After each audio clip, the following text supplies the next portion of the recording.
discussed about the immune system. So you know that the immune system has a role in protecting the body against the pathogens, enemies.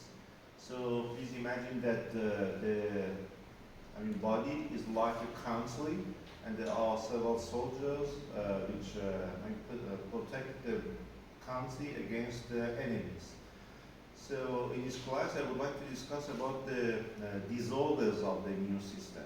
So my colleague discussed about the immune system, the normal function, and now I'm planning to discuss about the disorders of the immune system. So the immune system could be affected like some other systems like central nervous system, respiratory system, gastrointestinal system. It can also be affected by some disorders. In one side, we have some, hyperreaction, hypersensitivity. In another side, we have immunodeficiencies. Immunodeficiencies means defects in the immune system, lack of soldiers. Immunodeficiencies could be divided into two groups of primary and secondary. What does it mean?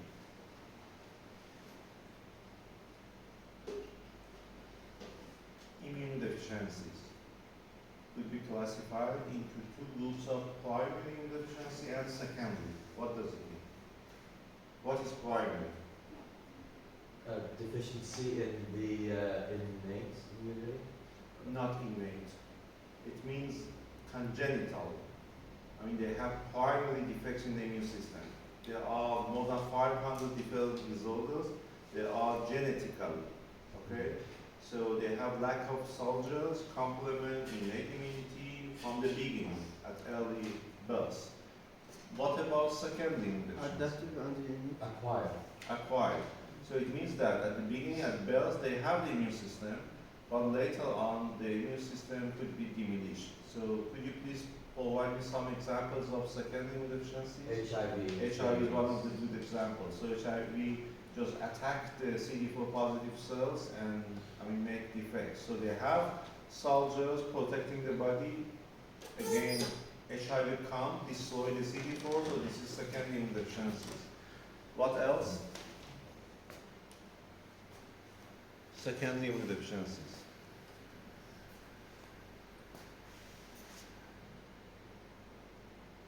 Cancer, metastasis, even chemotherapy, radiation, or corticosteroid. So you just diminish the immune system. So there are some examples of the secondary immunodeficiency. This is in another side. In this side, I mentioned hypersensitivity disorders. It means that the immune system could work, but they are hypersensitive. Okay? So you are all international students from different countries. And which countries? Iran, Kashmir, Lebanon, Lebanon, Nigeria, Nigeria, Syria, Syria, Pakistan, but no one from United States. Okay? I lived in Canada. From Canada. I lived in Canada. You live in the Canada, but you are originally from. I originally from Syria. I was born in Canada. Okay. So please imagine that there is a person from China or United States, because you are almost from the same region, from the Middle East, from Africa to, Pakistan, India, okay? So you just start, negotiating with each other why the person is here, the Chinese person is here, the person from United States. So this is kind of hypersensitivity reaction. Sometimes when you are walking in the Kish Island, maybe you hear that some people say, oh, why they are here? So this is hypersensitivity reaction, because you are all human, okay? You are not enemies, but they are thinking hypersensitivity reaction. Why it will happen? Because they do not make any tolerance. They did not face international person at childhood. When you grown up in Canada, maybe you meet several people from several nationalities. So it's, you could tolerate people from different ethnicities. But when you are from Kashmir, just Kashmir people, okay? So when you see other people, you just make some hesitate to discuss with other people. This is some kind of hypersensitivity reaction. In another side, we have some autoimmune disorders. So if you look at, have a look at the neighboring countries like Iraq, Syria, Afghanistan, or even Iran, you can see that there are some people, Shia against Sunni people, Sunni against Shia people. They are brothers, they are sisters. But this is autoimmune disorder. They make some autoantibody against each other. Okay? So again, this is some faults of the immune system. So we are all human. We could, live with each other, but we make some autoimmune reaction or hypersensitivity reactions. I put this picture, Professor Ahmad Nasrud, when I was a medical student, he taught me the hypersensitivity disorders. Unfortunately, he died. He passed away a decade ago. And this class, just passed to me to present it to you. The next slide is pictures of a few patients with different hypersensitivity disorders. You can see that top left is a case with some rhinora. Top middle is a case with some cutaneous manifestation. The third one is some edema in lip, eyelash, and then in trachea. The fourth one is a case who faced some problem after eating something, after biting a peanut cookie. And the last one is a case who is suffering from dyspnea, tachypnea, difficulty in breathing. The second slide, top left, is a case with ptosis. She has some problems she has some muscle weakness. Top middle is a case with some lesions in the oral cavities and the skin. The third one is a case with some systemic manifestation, pericarditis, glomerulonephritis, and you can see Malar rash in the skin, in the face. The next one is a case with exophthalmia. She has sweating a lot. She cannot gain weight. Number 5 is a case with some arthritis, some deformity in the joints, and the last one is a case with some problems in the skin. So at the end of this class, I will get back to this slide, and I expect you to answer my queries about these questions. I might ask you to, do you have any piece of page? Because I forgot to do it. Because at the end of the class, I will ask you a few questions, and I need your answer. So if you, have a small piece of page, I will ask you, and you could fill my answers. Okay. So I mentioned a few points about hypersensitivity disorders. I should highlight this point that hypersensitivity could be classified into 4 groups. The group 1 is immediate hypersensitivity or IgE mediated. If you face an allergen, you immediately start, no, paper for you, not for me. Because at the end of class, I will ask you a few questions. And it would be great if you write the answer in your page and then pass it to me. Not needed at the moment, just at the end of class. So type 1 hypersensitivity is IgE mediated. It is based on the T helper 2. And if we face an allergen, we immediately start, hypersensitivity symptoms like rhinora, sneezing, something like that. Type 2 and type 3 both are IgE mediated. In type 2, antibody attached to the surface of a cell, tissue, or receptor, and then we will see the reactions. But in type 3, antibody attached to an antigen in the circulation, it goes to a small vessel, and then we will see the reaction. But type 4 is delayed type of hypersensitivity. This is cell-mediated, and Th1, Th17, and CD8 positive cells have the main role in type 4 hypersensitivity. Was it clear? So type 1 is immediate hypersensitivity. Am I right? And Th1 has the main lobe. Am I right? No. Yes. Th2. Th2 has the main lobe. What was the difference between type 2 and type 3? Between type 1 and type 3. In type 2, In type 2, the reaction is against the cell surface. or tissue, or receptors. Yes, but in type 3, it's against antigen. No, type 3, antibody attached to the To the antigen. antigen in the circulation, make an immune complex, it goes to the small vessels.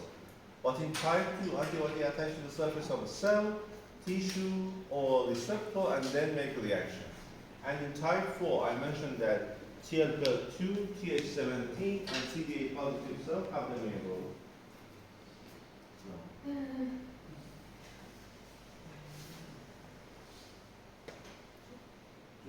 No. Th1, Th17, and CD8 positive cells, not Th2. Th2 is related to type 1 hypersensitivity. Okay, let's start with type 1 hypersensitivity. So, imagine that this is a mast cell. There are a few Fc epsilon receptor at the surface of the mast cell. And what's this?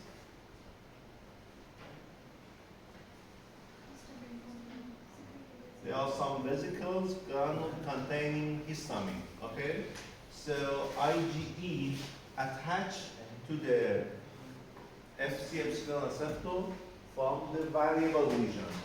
Am I right? No. Is it variable? Constant region. So IgE on the constant region attached to Fc epsilon receptor, and the variable region is free. So if an antigen or allergen attached to at least 2 molecules of IgE from variable region, we will have some change at the surface of the mast cell, and then we will have histamine release. That's why we usually prescribe antihistamine for those who are suffering from allergic reactions. Okay? This is the simple mechanism of type 1 hypersensitivity.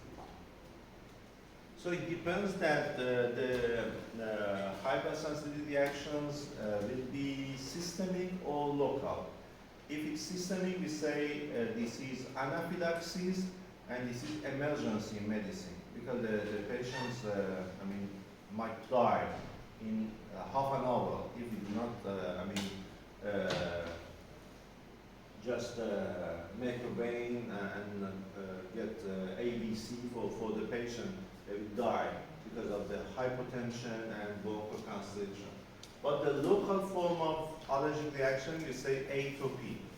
So atopy depends on the different organs. For example, if a patient has allergic reactions in nose, we say allergy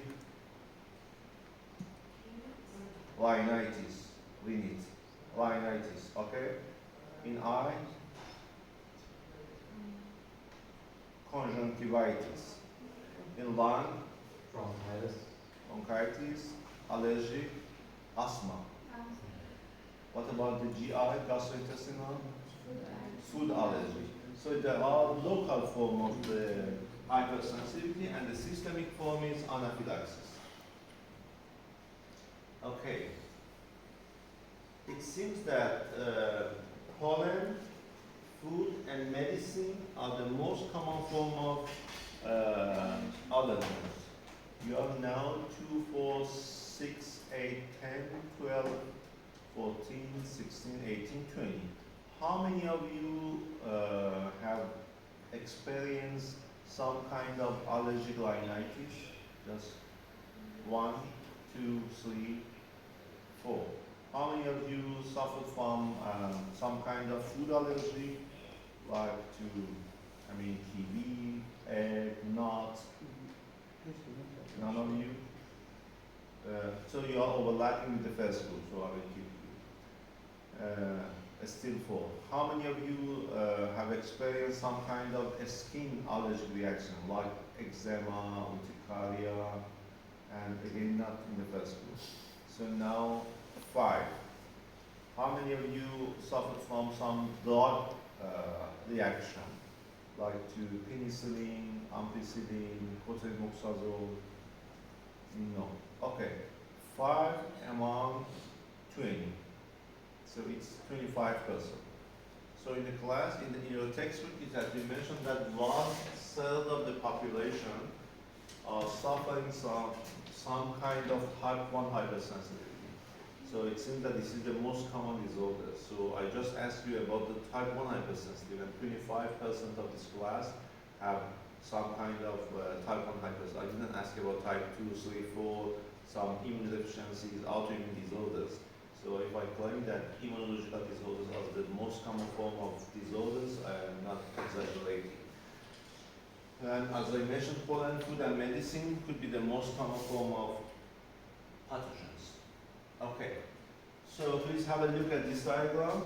Imagine that allergen just cross the mucosal line, and dendritic cells get the allergen and present it to a naive T cell. What's the role of DC, dendritic cell? DC act on ABC, all right?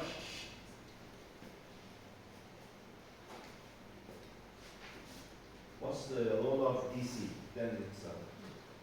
Is it acting as ABC? APC. So what is APC?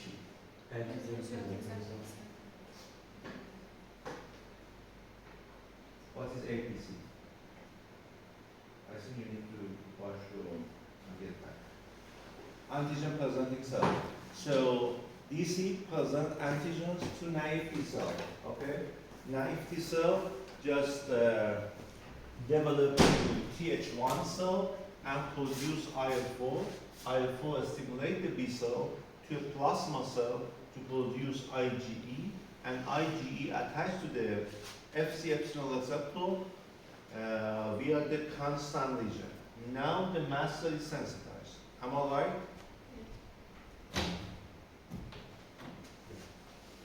I did a mistake.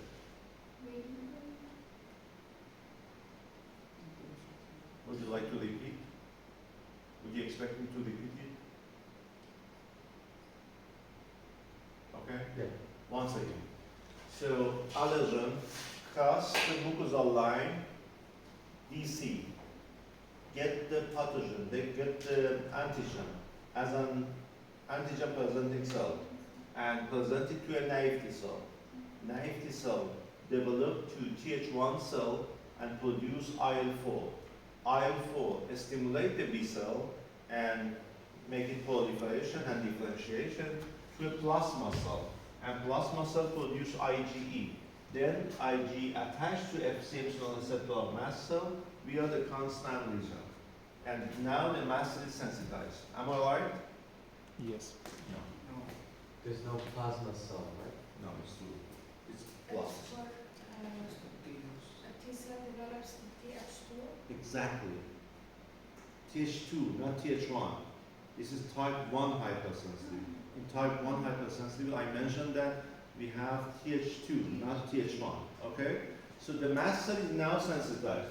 If we just face the second exposure, then we will have vasoactive amino release and leads to immediate hypersensitivity reactions.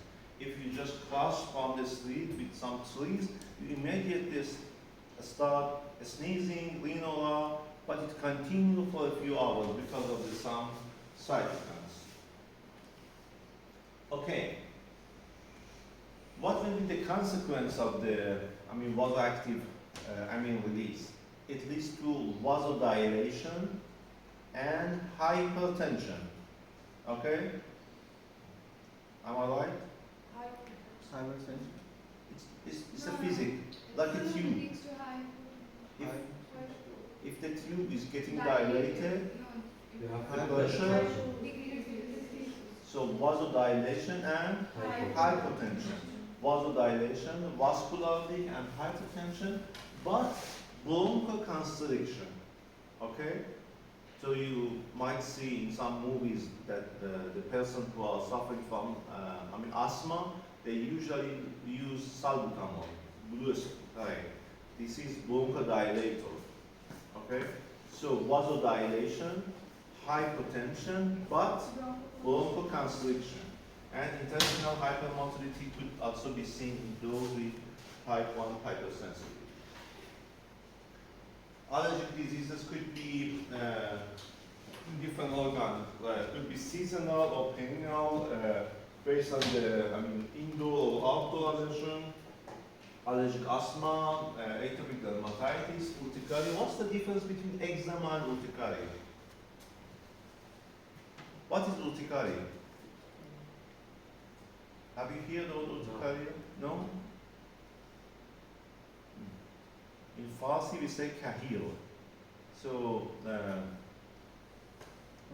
if any of you have been, bitten by an insect, you might see some redness and indulation around the bite insect. This is urticaria, okay? But eczema is dermal, so the skin is coarse. But in urticaria, the skin is firm. This is the difference between eczema and urticaria. And food intolerance.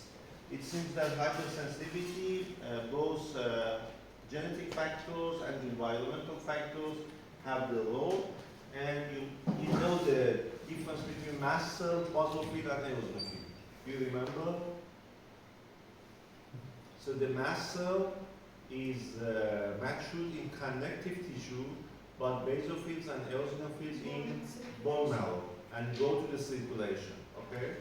So the lifespan of the mast cells, is more than basophil and eosinophils. IL-3 is essential for maturation of mast cell and basophils, but IL-5 is responsible for maturation of eosinophils. And FCH1 receptor, which I mentioned earlier, can be seen at the surface of the basophils and mast cells, not eosinophils. Okay? So you can memorize this table, but because it's good for asking you a few questions in the exam.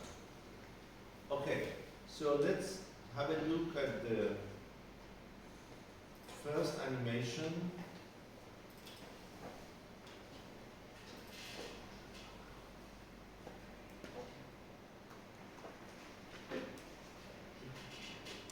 Some people develop an allergic reaction or hypersensitivity when exposed to substances such as dust, pollens, animal dander, or penicillin. This hypersensitivity is mediated by IgE. Sensitization occurs when the antigen makes contact with some part of the body. The antigen is taken up, processed by antigen-presenting cells, and presented on a class II MHC to T helper cells. Tissues under the mucous membranes are rich in B cells committed to IgE production, and IgE-producing cells are more abundant in persons susceptible to allergies. The T helper cells produce cytokines, which stimulate these B cells to proliferate and differentiate into IgE-producing plasma cells. As IgE is produced in specific areas of the body, the IgE molecules attach via their constant regions to receptors on nearby mast cells. Mast cells contain granules packed with chemicals that induce a hypersensitivity response. Once attached, the IgE molecules can survive for many weeks. The individual is now sensitized to the antigen. When exposed to the antigen for a second time, the antigen binds to the IgE antibodies on the mast cells. To trigger a response, two cell-bound IgE molecules must react with a specific antigen. Within seconds of the reaction, the mast cell releases histamine and other mediators of the inflammatory response from the granules, triggering a variety of symptoms. And it leads to vasodilation, vascular leak, hypotension, bronchoconstriction, pain, and itching. Was it clear? Yes. Okay.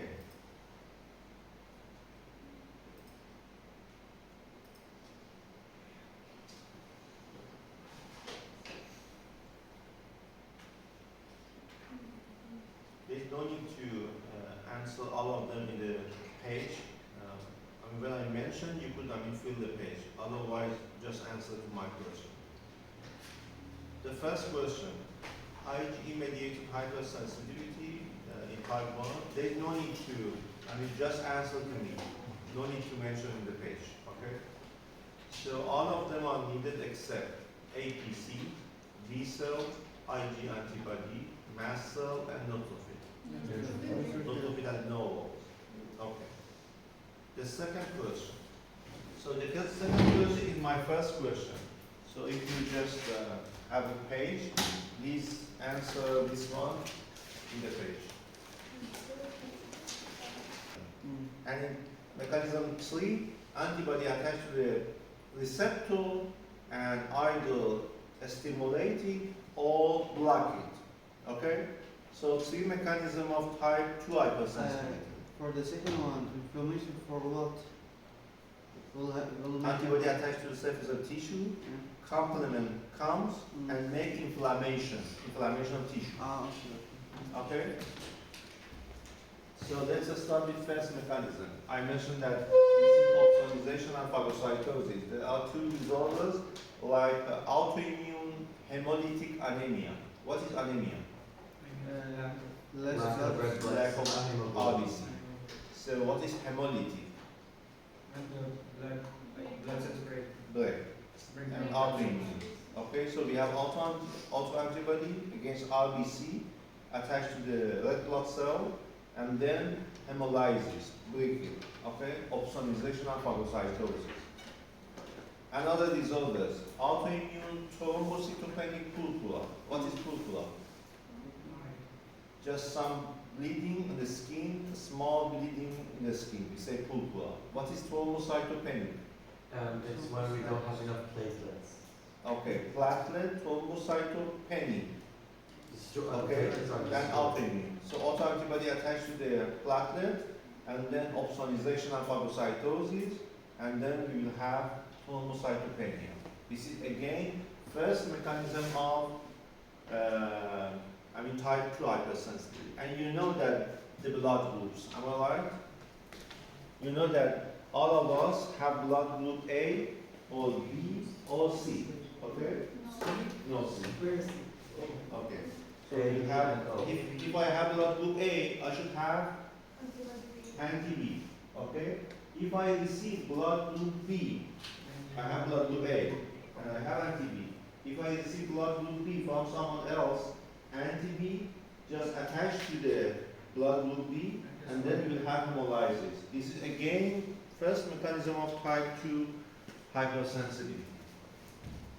I mentioned that the second mechanism is inflammation. So like antibody-mediated glomerulonephritis. What is glomerular? In kidney. So there are some autoantibody attached to the glomerule, complement help and make inflammation. Glomerulonephritis. Itis means inflammation. Itis. Glomerulonephritis. And the third mechanism was abnormal cellular function of the receptor. So there are 2 disorders. The first one is Graves' disease. You can see that the case had exophthalmia because T3 and T4 are catabolizing hormone. You know that TSH is needed to stimulate the thyroid hormone. What is TSH? Thyroid stimulating hormone. If I have autoantibody which mimic TSH, it attaches to TSH receptor and just force thyroid gland to make T3, T4. So they are hyperthyroidism. Okay? Hyperthyroidism, Graves' disease. So they have exophthalmia. In contrast, there is another disorder which we say myasthenia gravis.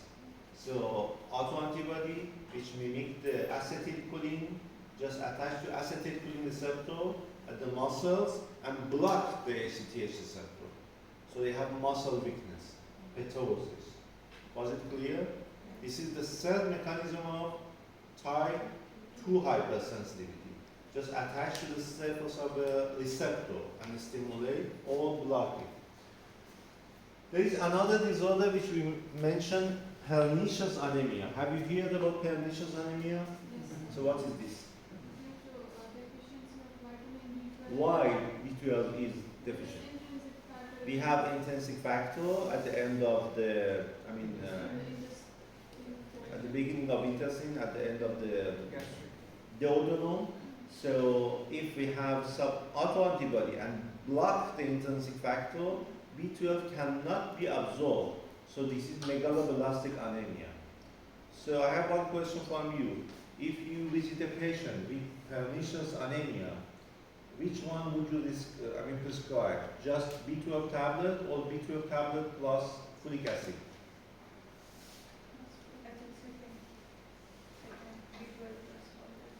B12 tablet plus folic acid. So what about selenium? B12, folic acid, selenium.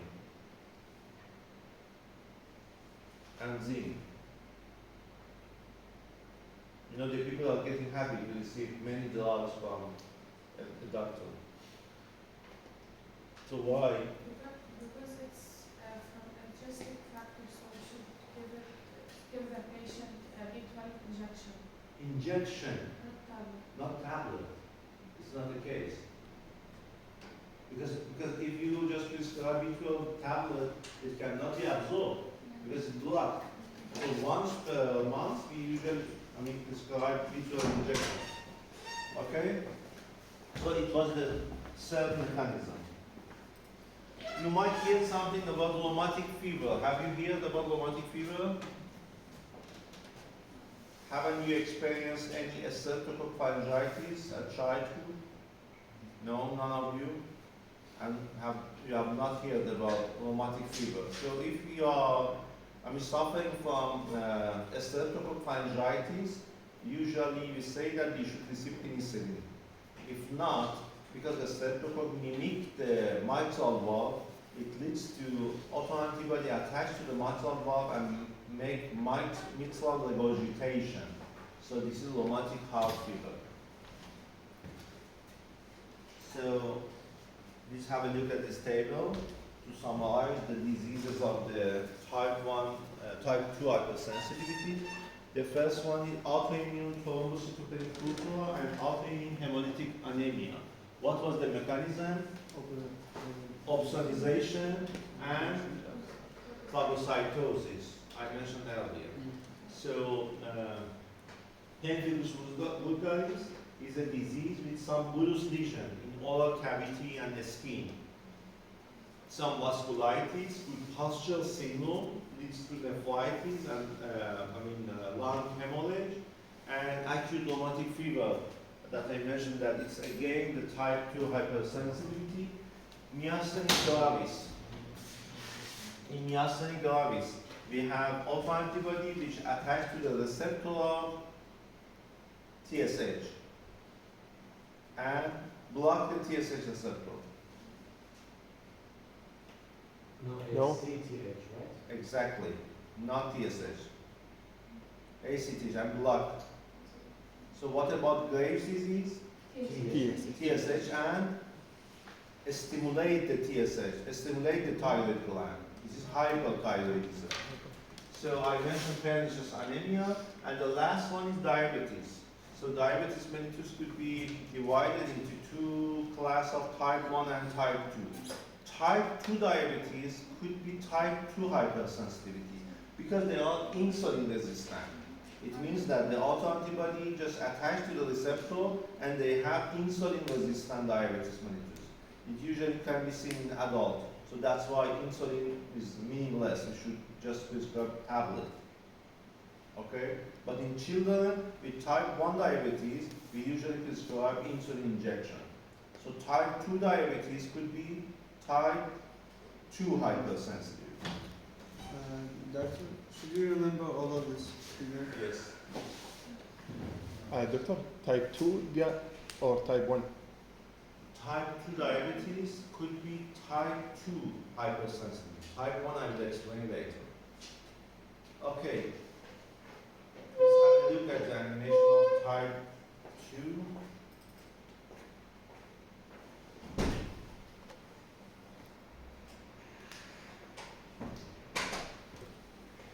Type 2 hypersensitivities involve interactions of antibodies and surface antigens of cells, followed by complement-assisted lysis of these cells. A typical example is mismatched blood transfusions.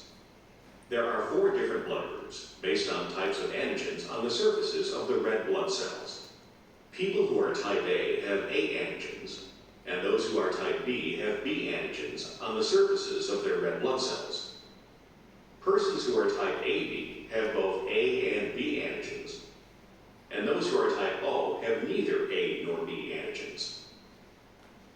The serum of people with type A blood contains antibodies against type B antigens, and the serum of people with type B blood contains antibodies against type A antigens. Type AB serum contains neither antibody, and O serum contains antibodies against both A and B antigens. If blood from a person who is type B is transfused into a person who is type A, antibodies present in the type A blood react with the surface antigens on the incoming red blood cells. This leads to complement fixation and lysis of these cells.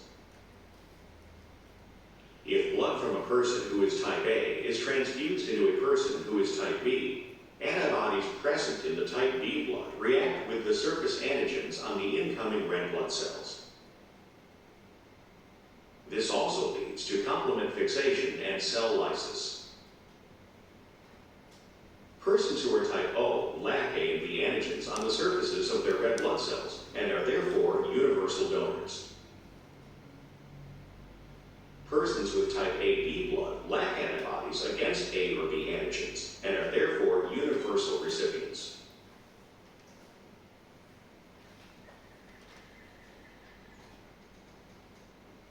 Was it clear?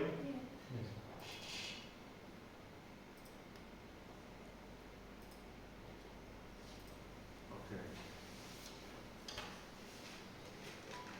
So please answer this question, but there is no need to mention in your sheet, okay? So just answer to me. The first one, when type B is given to a person with type A blood, what will we have?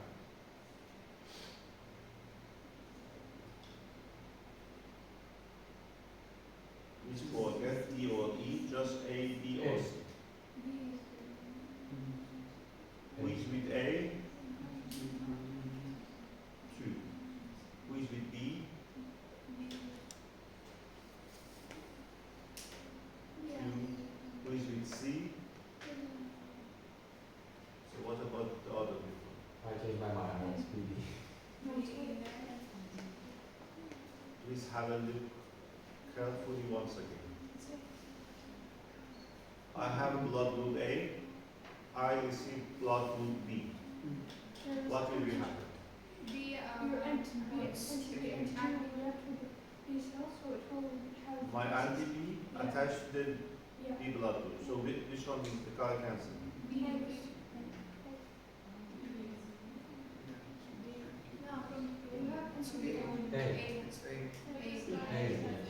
Why you are changing your idea of every second? Because the wording is confusing. I think it's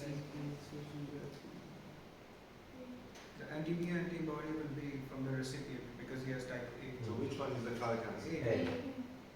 So what would A. you are on the camera, man?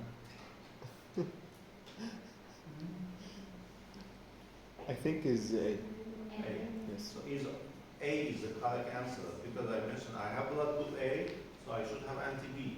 If I receive blood group B, my anti-B should attach to the surface of the blood group B. Okay. People with type O blood can be universal donors because the RBC do not contain either A antigen or B antigen on the surface. True or false? And a person with type O blood may receive blood from a person with type B blood. False. False. Thank you. Okay, type 3 hypersensitive, what was it? In the serum. Immune complex, antibody and antigen immune complex in the circulation. And it usually goes to the small vessels and make reaction. So there are a few disorders in type 3 hypersensitivity like SLE, systemic lupus erythematosus. This is systemic form. The immune complex go to the glomerulonephritis, arthritis, vasculitis in different organs. Polyarthritis nodosa is the second disease, which usually can be seen after hepatitis B infection and with some vasculitis. Post-streptococcal glomerulonephritis and serum sickness. This is a case with SLE, systemic lupus erythematosus. You can see that the case has malar rash.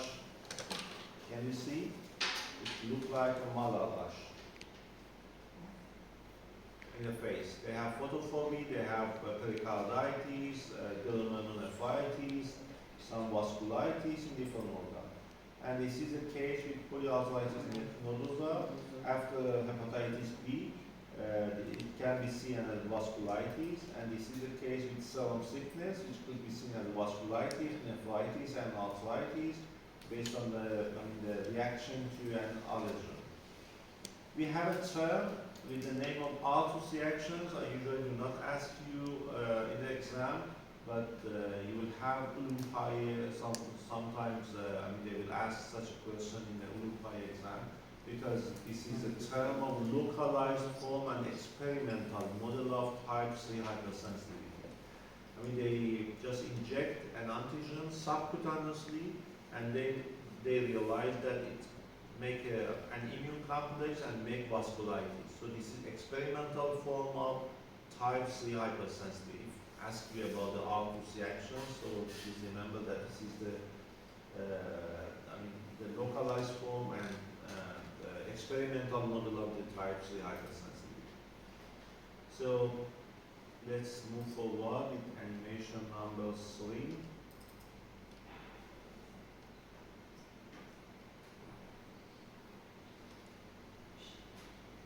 Immune complexes consist of antigens and antibodies bound together. Although large immune complexes are engulfed by phagocytes and removed, intermediate-sized immune complexes are not readily removed. These intermediate complexes react with and activate complement. For example, complement activation in blood vessels causes basophils to degranulate, which causes vasodilation.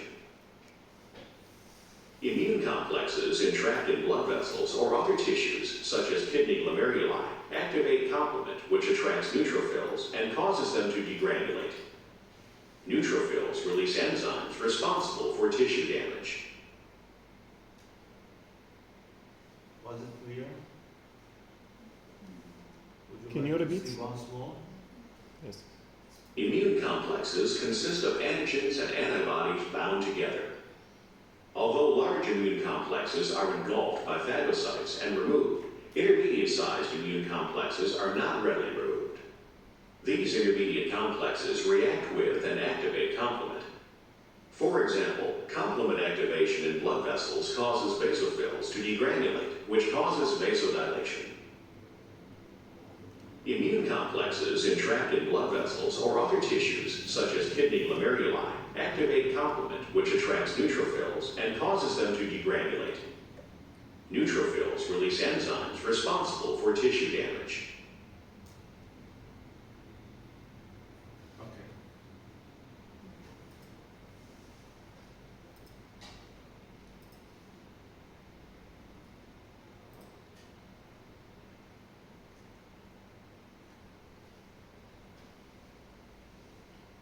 The first question is very simple. Immune complex consists of intermediate sized complexes, Activate complement.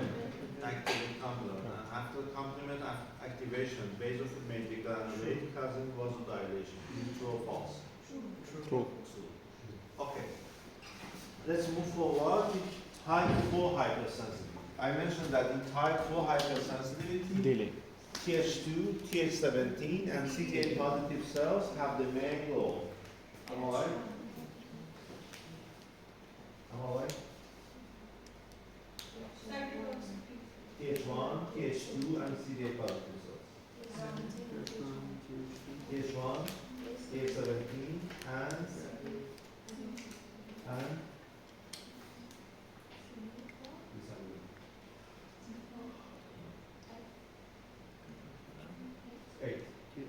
Th1, Th17, and CD8 positive cells have the main role in type 4 hypersensitivity. So there are two mechanisms. The first one is cytokine-mediated inflammation, and the second one is T-cell-mediated cytotoxicity. So Th1, Th17, all CD8 positive cells have the main role in type 4 hypersensitivity. IL-17 is produced by Th17, which promotes neutrophil recruitment. Interferon gamma is produced by Th1 and activate macrophages, and TNF-alpha could activate many types of the leukocytes. There are a few disorders in this group of, hypersensitivity type 4, like rheumatoid arthritis, multiple sclerosis, type 1 diabetes, psoriasis. So do you remember type 2 diabetes? It was type 2, but type 1 is type 4 hypersensitivity. So there are some other disorders in this group, like contact dermatitis. So sometimes you are, using some, fake watch or ring, and then after 48 hours it start itching, okay? Or if you are, washing dishes with latex gloves, so, 24 hours, 48 hours, your skin is getting itchy. This is contact dermatitis and delayed type of hypersensitivity, because it takes, 24 hours. In type 1, it was immediate reactions. So when you just cross the street, you start sneezing, but it needs at least 24 hours. So this is delayed type of hypersensitivity. So contact dermatitis is again type 4 hypersensitivity. And we have another disorder with the name of IBD, inflammatory bowel disease. Have you heard about IBD? There are two types, Crohn's disease and ulcerative colitis. They have some lesions in the GI tract. So this is again type 4 hypersensitivity. There is a test with the name of PPD. Have you heard about PPD? Have you heard about TB? Tuberculosis, BCG, Bacillus calmette-guerin vaccination? No? BCG vaccine to protect you against tuberculosis. And there is a test of PPD, which is the purified protein derived. They usually inject subcutaneously, and then 48 hours later, they just check the induration to see if you are affected, infected by tuberculosis, or you are immune against tuberculosis. So this is the, again, type 4 hypersensitivity, delayed type of hypersensitivity. Okay. So I mentioned earlier that the diseases in type 4 hypersensitivity, like rheumatoid arthritis, you can see that Th1 and Th17 have the main role in type 4 hypersensitivity in rheumatoid arthritis. Again, in multiple sclerosis, type 1 and Th17 have the main role. But in type 1 diabetes, CD8 positive cells have the main role. Okay, CD8 positive cell destroy beta islet cell, and you cannot produce insulin. That's why they need insulin. The children who are affected with type 1 diabetes, they have no, beta islet cell to produce insulin. IBD against type 4, and Th1 and Th17 have the main role, and psoriasis, again, this is another disorder with type 4 hypersensitivity. This is a case of rheumatoid arthritis. You can see that the patient has some joint deformity and arthralgia. They usually start with morning stiffness. They cannot, move the joint at the morning, and then if they do not treat, they leads to some deformity. And I mentioned that Th1 and Th17 have the main role. This is a case with multiple sclerosis. So Th1 and Th17 make some plaque in the central nervous system, and if they do not treat well, it leads to some movement disability as well. And type 1 diabetes mellitus. I mentioned that this is type 4 hypersensitivity, and which cell has the main role? CD8 positive cell, destroy the beta islet cell. And this is a case of IBD. Am I right? Is it IBD? Is it bowel? It's cirrhosis. It's psoriasis. Okay, skin diseases. So it's a severe form of that, psoriasis. So this is the test of TPD, as I mentioned earlier. And the last disease is GVHD, graft versus host disease, in those who are transplanted. So sometimes the host reject the tissue, so it leads to graft versus host disease. So please have a look at animation of type 4.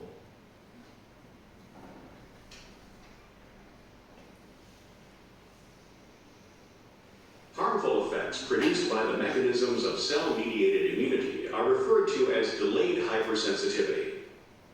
Delayed hypersensitivity is mediated by Th1 cells, also called TD cells, and is responsible for contact dermatitis, tissue damage in a variety of infectious diseases, and rejection of tissue grafts. A contact hypersensitivity, such as poison oak dermatitis, is initiated by contact with the antigen, which is also called the allergen. During contact, a small molecule from the plant, called a hapten, binds to a carrier protein in the host.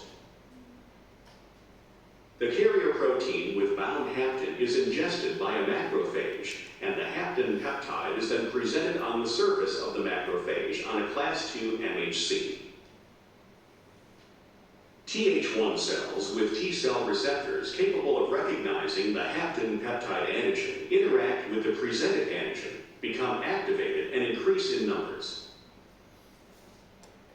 When the host comes in contact with the allergen the second time, the Th1 cells react with the hapten peptide being presented on the macrophage and release cytokines, resulting in attraction of more macrophages, followed by inflammation and skin lesions.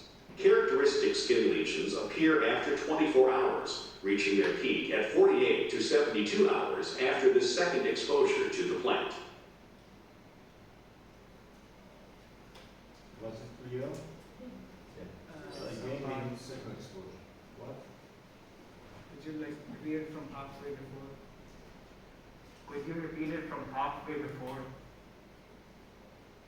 From here? Yeah, thanks. During contact, a small molecule from the plant, called a hapten, binds to a carrier protein in the host.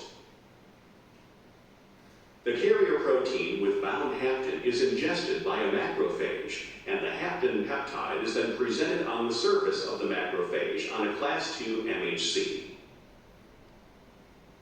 Th1 cells with T cell receptors capable of recognizing the hapten peptide antigen interact with the presented antigen, become activated, and increase in numbers.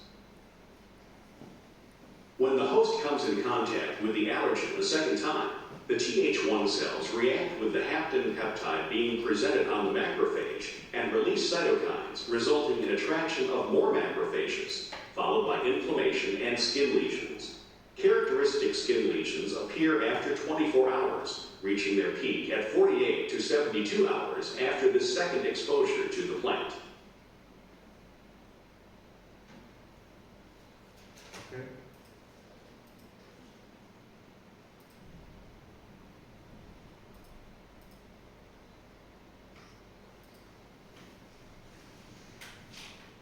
Okay, last series of questions.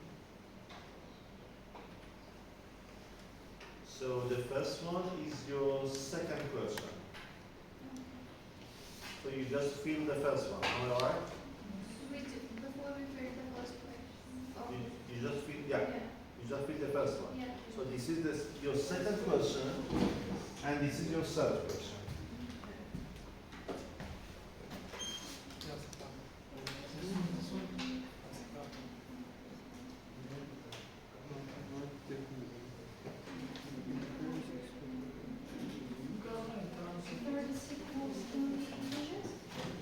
Third question. This is your second, and this is the third one.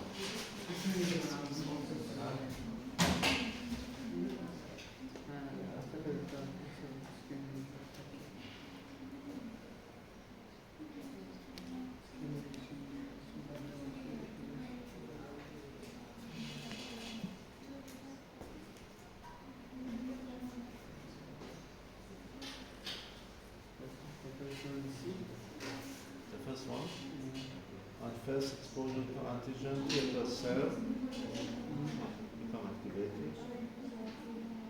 No, my answer C or is that correct? The answer is C or incorrect? You mean the last one? No, the first one. The first one? T cells become activated and give number. Okay? That's it. It's not case information. The first, I'm asking you the first exposure. To antigen T helper cells become activated and increase in number. So A is one.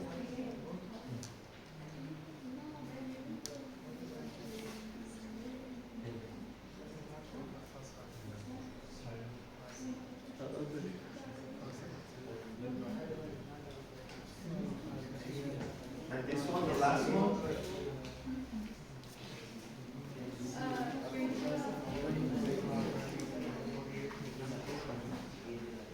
If any of you needs any help, please ask me.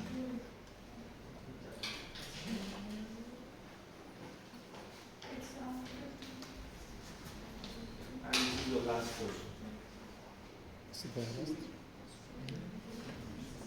Okay? This first exposure. I mentioned the second exposure. Second exposure. Okay, did you fill up? Did you answer? Yes. Okay. And the late hypersensitivity is due to the effects of the humoral part of the immune system. Is it true or false?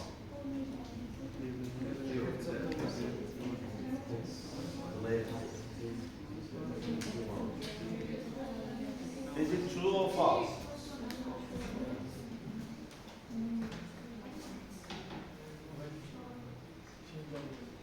Type 4 hypersensitivity is the humoral part, is the effect of humoral part of the immune system. Is it true or false? Why? Because it's saying Cell-mediated. It's not the. Okay. To summarize the class, please get back to this slide. This one. The case has rhinola, sneezing. What's the disease? Type 1. What's the disease? Allergy, rhinitis, and type 1. The second one, the case has eczema. Okay?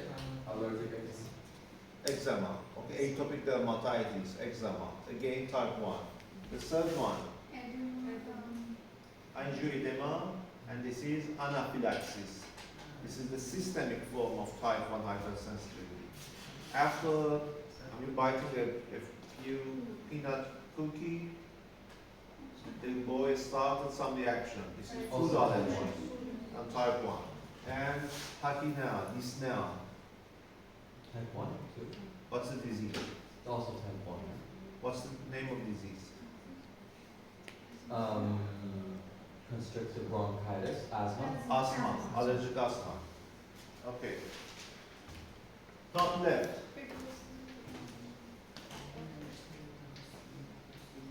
Heterosis, muscle weakness, From Graves' disease.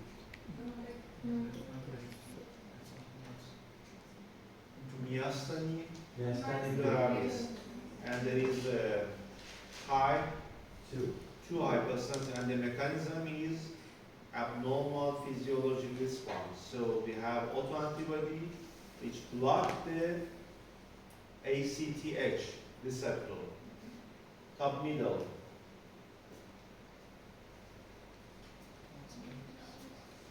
pemphigus vulgaris. Again, type 2 hypersensitivity. Top right, Lupus? lupus, Erythematosus. it's type, 2, no, 3. 3. It's type 3. This one, Grave disease? grave disease.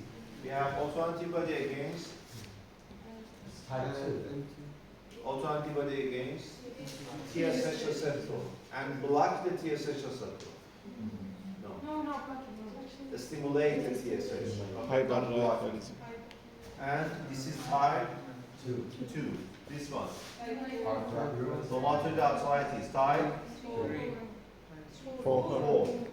And this one. Psoriasis. Psoriasis, type 4 hypersensitivity. To summarize what I mentioned, in type 1, it was immediate hypersensitivity, IgE mediator, T helper 2 as the main role. In type 2, there were 3 mechanisms. Okay? The first one, opsonization and phagocytosis. Second one, Inflammation. inflammation. And third one, abnormal physiologic function to the receptor. Type 3 is immune complex. In type 4, cell mediated, delayed type of hypersensitivity. And Th1, Th17, all CD8 positive cells have the main role. What I mentioned is from your textbook, Abu Abbas textbook, chapter 19. If you plan to read more, you could, read the chapters. If you are in social media and if you have any question about the research, you could reach us at ucell_net. And if you have any email, any concern, please feel free to ask me via email. For further readings, I had the chance to publish several books in the field of allergy and autoimmunity. They are all MCQ. So pediatric allergy, pediatric immunology, and pediatric autoimmunity. This is more than 2,000 pages, but I will definitely do not ask any question from my books. But if you are interested on cases, challenging cases in the field of allergy and autoimmunity, you could read these books as well. And thank you for your attention. Thank you. We need to submit